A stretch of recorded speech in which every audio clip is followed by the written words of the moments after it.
जीएसईबी का इस बार डिसीजन आया है कि बोर्ड की परीक्षा 2 बार लेने वाले। साचું સાંભળો છો તમે, બોર્ડની પરીક્ષા 2 વખત લેવાના છે। તો ઘણા બધા સ્ટુડન્ટના મેસેજ હતા કે સર બોર્ડની પરીક્ષા હું 2 વખત આપું તો ફાયદો થાય કે નુકસાન થાય, તમારા આટલા વર્ષનો એક્સપિરિયન્સ શેર કરો। તો હું તમને આજના વિડીયોમાં સમજાવીશ કે 2 વખત પરીક્ષાથી તમને ફાયદો થશે, ફાયદો કેવી રીતે ઉઠાવવો જોઈએ, શું કરશો તો નુકસાન જશે અને આગળ જે તમારી એડમિશન પ્રોસેસ છે એમાં તમને શું હેલ્પફુલ થશે। વિડીયો થોડોક લાંબો થશે પણ વિડીયો આખો જોજો, તમારા બધા જ મિત્રોમાં શેર કરજો, કેમ કે અમુક તો ગુજરાતના સાહેબોને જ હજી ખબર નથી કે 2 વાર પરીક્ષા ઓફિશિયલ લેવાના છે। તો તમારા ટીચરે કદાચ તમને ઇન્ફોર્મ ના કર્યું હોય, બધા રૂલ ના કીધા હોય, તો હું તમને આજે બધા પ્રોપર રૂલ આજના વિડીયોમાં પરફેક્ટ સમજાવવાનો છું અને તમારે શું કરવું જોઈએ, તમારા માટે શું બેસ્ટ છે એ પણ હું તમને સમજાવવાનો છું। સાથે 12th સાયન્સની તૈયારી અને ગુજકેટની તૈયારી માટે આપણે WhatsApp ગ્રુપ બનાવેલા છે, ડિસ્ક્રિપ્શન બોક્સમાં WhatsApp ગ્રુપની લિંક છે। જો હજી સુધી જોઈન ના કર્યું હોય તો એને ખાસ જોઈન કરી લેજો અને ચેનલ ઉપર નવા હો તો સબસ્ક્રાઇબ કરજો, જેથી હવે થોડાક જ સમયમાં આપણી ચેનલ પરથી બહુ બધા લાઈવ સેશન ચાલુ થવાના છે, ફિઝિક્સ, કેમિસ્ટ્રી, મેથ્સ, બાયોલોજીના, એમસીક્યુના, થિયોરીના। तो इनो बेनिफिट तमने मળી શકે બંને लैंग्वेज ना विद्यार्थियों માટે। अब जो आपकी एग्जाम होने वाली है उसका फंडा क्या है मैं आपको समझाता हूं। एक एग्जाम आपकी मार्च में होने वाली है और दूसरी एग्जाम आपकी जुलाई में। जुलाई में जो बेटा पहला एग्जाम थी ने ए एग्जाम ने लोग रिपीटर ની एग्जाम कहता था, પણ હવે रिपीटर कम रेग्युलर બંને આવી ગયું।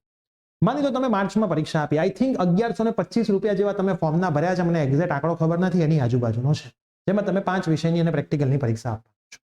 પ્રેક્ટિકલની પરીક્ષામાં તો એવું છે કે જુલાઈમાં તમે માર્ક સુધારણા માટે પ્રેક્ટિકલ ફરીથી નહીં આપી શકો। જો તમે એબસન્ટ હશો માર્ચમાં તો તમે આપી શકશો જુલાઈ, બાકી અને ફેલ હશો તો, બાકી તમારે માર્ક સુધારવા હોય તો પ્રેક્ટિકલમાં એ ચાન્સ નથી મળવા। હવે માની લો કે હું મેથ્સના સ્ટુડન્ટ તરીકે વાત કરું છું, બાયોલોજી તમે બાયોલોજી સમજી લેજો, ફિઝિક્સ, કેમિસ્ટ્રી અને મેથ્સ મેઇન તો મેરિટ આનું જ બનવાનું છે। એન્જિનિયરિંગમાં એડમિશન લેવું હોય તો અને ફાર્મસીમાં લેવું હોય તો બાયોલોજી ગણાશે। માની લો મારા ફિઝિક્સમાં પેપર સહેલું હતું 75 માર્ક, કેમિસ્ટ્રીનું પેપર બહુ અઘરું હતું 55 માર્ક આવ્યા અને મેથ્સ ઓન એન એવરેજ હોય છે તો મારા 80 માર્ક। હવે શું થશે કે આનું રિઝલ્ટ મોસ્ટ પ્રોબેબલી મેના પહેલા વીકમાં આવતું હોય છે અને બોર્ડે એવું કીધું છે કે જેવું રિઝલ્ટ આવશે એના 2 જ દિવસમાં આ પરીક્ષાના ફોર્મ ભરાવાના ચાલુ થઈ જશે અને મોસ્ટલી મને એવું લાગે છે કે 2 દિવસમાં થઈ જશે, કેમ કે રિઝલ્ટ આવ્યા પછીની વાત છે। તો મે મહિનામાં તમારું રિઝલ્ટ આવ્યું, તમારા આટલા માર્ક આવ્યા છે, કેમિસ્ટ્રી આપણે ઇંગ્લિશ અને કોમ્પ્યુટરને અત્યારે સાઈડમાં રાખી દઈએ, બરાબર, એ તમારું ડિસિઝન છે, તો એમાં અમે ક્યાંય માર્ક ગણાતા નથી। તો 2 દિવસમાં તમારું રિઝલ્ટ આવી ગયું, તમારા આ માર્ક છે। હું તમને પર્સનલી સજેશન આપીશ કે બધા વિષયના ફોર્મ ફરીથી ભરી દો। તમે કહેશો કેમ સાહેબ, શું ફરક પડશે, કેટલા રૂપિયાનો, 1125 રૂપિયાનો જ ફરક પડશે ને।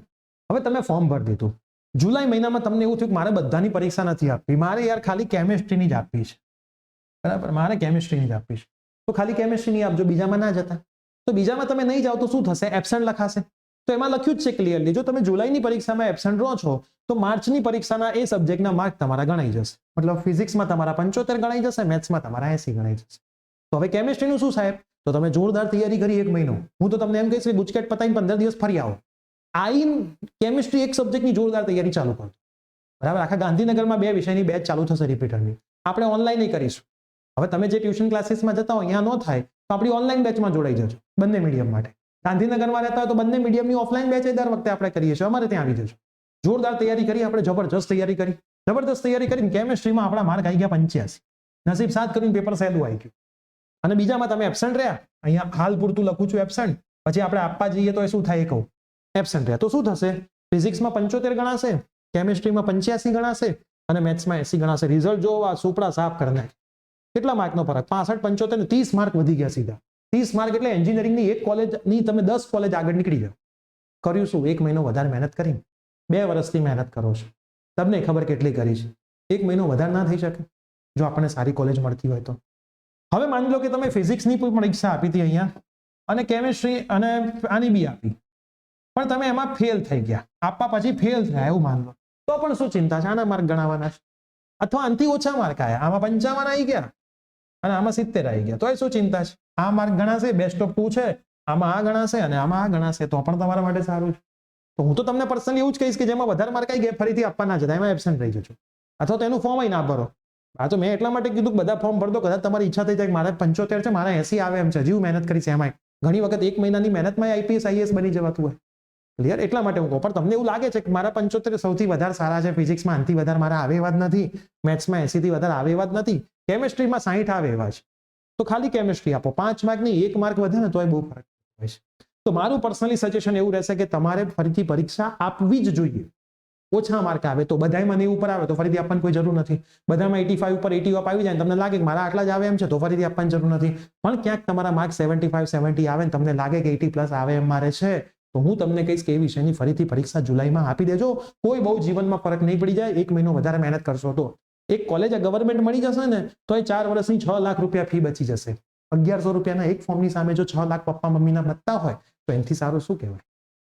અને એક કોલેજ સારી મળવાથી તમારો સેલરી પણ ક્યાંય વધી જશે. 1 મહિનાની મહેનત તમને આખી લાઈફ યાદ રહેશે. તો મારું personally suggestion as a mentor, as a teacher, as a big brother એ જ છે ફરીથી પરીક્ષા આપી દેવી જોઈએ. તો જેટલા પણ વાલીઓ આ વિડીયો જોઈ રહ્યા છે તમે કદાચ આ વસ્તુ સમજી ગયા હશો. બોર્ડે શું ખેલ ખેલ્યો? પહેલા તમને જનરલ ઓપ્શન આપ્યા. પહેલા તો સિલેબસ રિડ્યુસ કરી આપ્યો, ઘણો બધો રિડ્યુસ. પછી જનરલ ઓપ્શન આપ્યા અને પછી 2 વખત ચાન્સ આપ્યો. મતલબ બોર્ડ પણ એવું ઈચ્છે છે કે સ્ટુડન્ટ ઓછા ફેલ થાય અને કોલેજની અંદર જાય, જેથી એનઆઈઓએસ જેવા સ્કેમ બંધ થાય.